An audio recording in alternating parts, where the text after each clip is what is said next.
Hello everybody and welcome to a brand new Elder Scrolls Online Guide video with me, Sherman. Today guys, we're going to be talking about support in ESO and how you can make your character into more of a support role if you so choose to.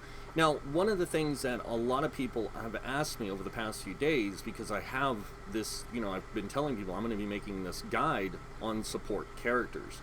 And I've been getting a lot of questions on what is a support character, because there's no defining role in ESO that says support. And they're right, there isn't.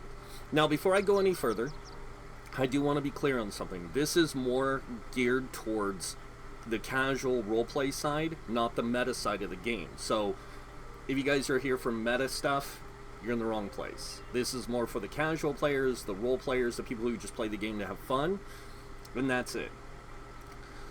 So, what is a support character?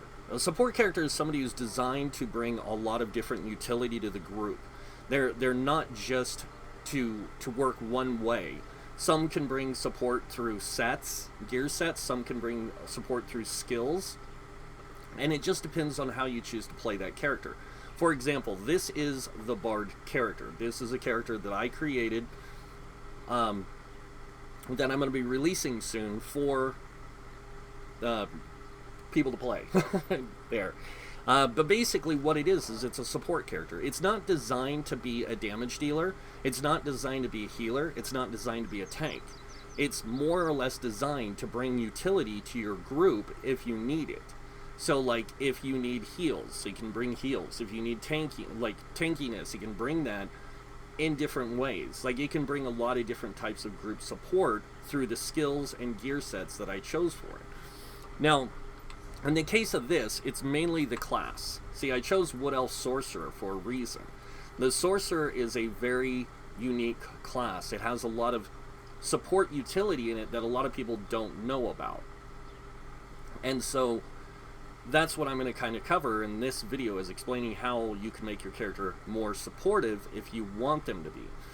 Now, the gear sets I'm using for this, just so you guys know, and you guys, because I know some people are going to freak out over this, are going to be excited, I am using Stormfist, I am using Twiceborn Star, and I am using Pelinals. That is the design of this build, is to use these sets in conjunction with the way this character works, so we can play this supportive character. As you can see, our stamina recovery is coming in at 1,359. 1,039 magic recovery, and that's without using a tripod. If we use a tripod, we go to 1,201 magic recovery and 1,565 stamina recovery. And like I said, I built this character to work this way for a reason. That's it. So let's talk about some of the skills I might use to offer some group support. Well, depending on what kind of group dynamic I'm in, I might use Absorption Field as a way to offer some support, because it can heal my allies and it can stun enemies. I might use this ultimate. I might use Shattering Prison, because it locks enemies in place and holds them still so we can DPS them down. And as you can see, it's got a 6 meter by 18 meter range on it. And it lasts for 4 seconds. When it ends, when it expires, the shards explode, doing magic damage. That's the type of damage support ability. Now I have this one called Defensive Ruin. This is more or less for when I'm tanking. So I place a Rune of Protection on myself, and while active, the next enemy to attack me is imprisoned in a constricting sphere of dark magic, stunning them after a short delay for 3 seconds. I might use that while I'm tanking, because it's going to help the group. See, these are tools that you can use to support your group. The next thing I might use is Daedric Tomb.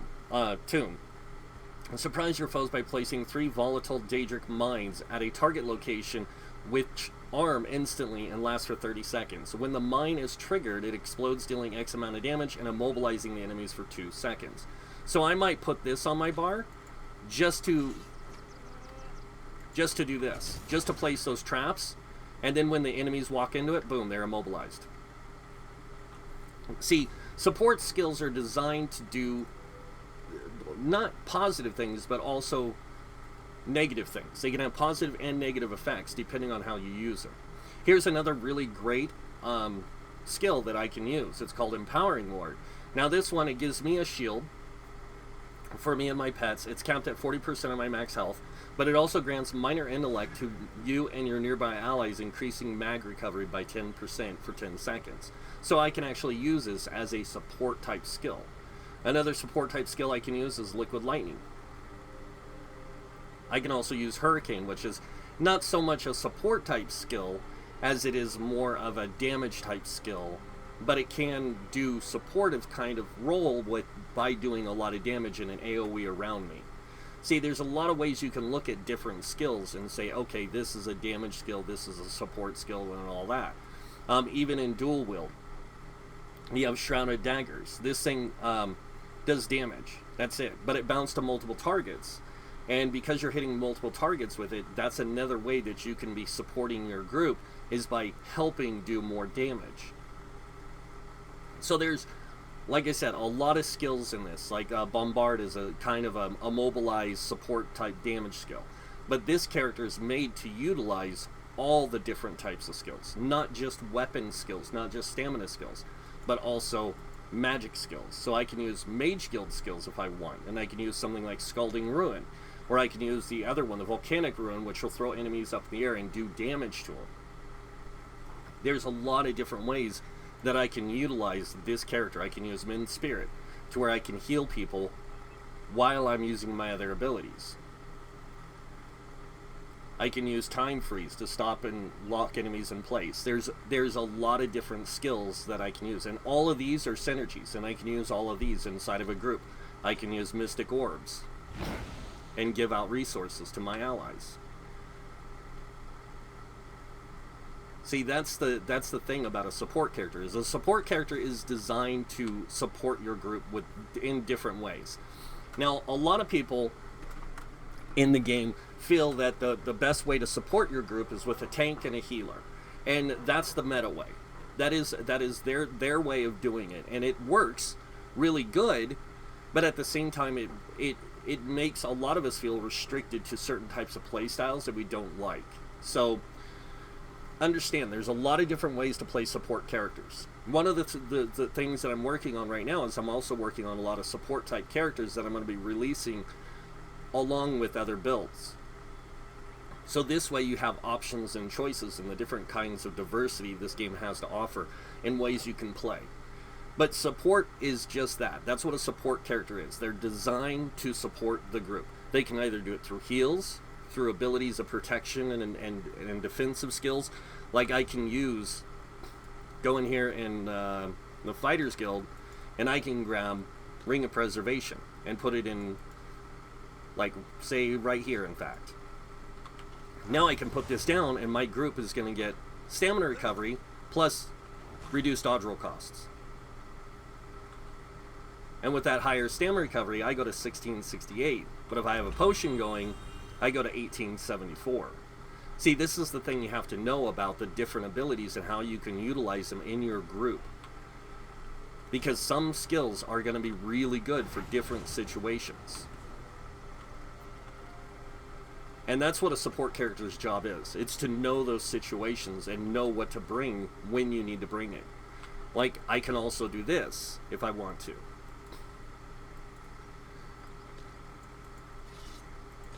Now I have Vigor on my bar. What's that do? Well, that heals me and my allies. And I'm healing us all for the same amount. This is just me offering some support to my group. Along with this, to help with our protection while we're in combat. Or if I wanted to, I could even do this and go a step further and bring a little bit more support to the group by just doing that. Now I can give orbs, protection, heals. Now it's minor heals, but it's still something I can do. Because I set this character up to work with all the different tools available. Magicka and stamina. Not all hybrid characters are going to work that way.